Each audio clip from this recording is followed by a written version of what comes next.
For the best in eyewear, call Dr. Leeks Optometry.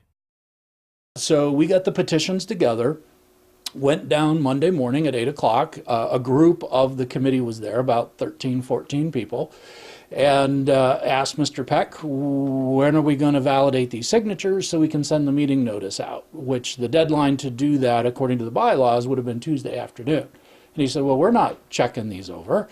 We're just going to, we don't believe that you're correct in your assertions and blah, blah, blah. So then they traipse the attorney out, and the attorney tells us, we've got to look into interpreting the bylaws. So they've known for over a week now that we're asking for this meeting. We've cited the bylaws, the petition. We gave them a blank copy of the petition, and they said, well, hand over the petitions.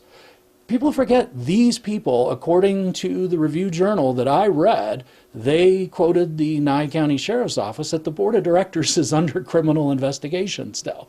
So we're not just handing over all these signatures and just trusting that they're going to go in the back, do a check, and then have them tell us, oh yeah, you didn't meet it. So get a load of this. So the attorney is being paid by the monies that each of us pay for electric, right? Mm-hmm.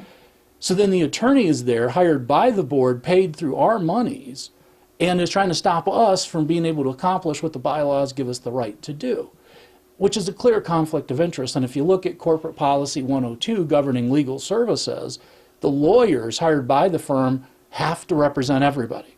So why are attorneys being paid by the members to oppose the members in their application of the bylaws? So we've actually filed a complaint, an ethics complaint, with the Nevada State Bar Association, because the board and the attorneys especially should have known it was a conflict of interest. Because, I mean, if you're a husband and wife and you have the same attorney for 10 years, mm-hmm.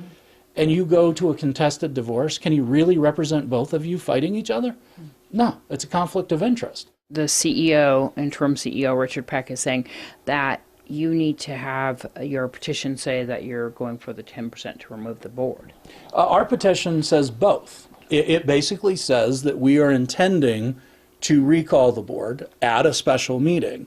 And then it also states the purpose of the meeting is to call for the recall of the board members. So there is a difference in standard. But what the lawyers are agonizing about and what the board is trying to discredit is a single sentence out of the bylaws. And the highlighted section says a special meeting can be called by 5% of the members. Doesn't say how you prove that there's 5%. But then it says it's the duty of the secretary to cause notice of that meeting. In the section about recalling the directors, which is where they're getting wrapped around the axle, it contemplates this two-step process, because it states that you have 10 days before the meeting to present your petition of 10% of the names, along with your written complaint against the board members, at a meeting for that purpose.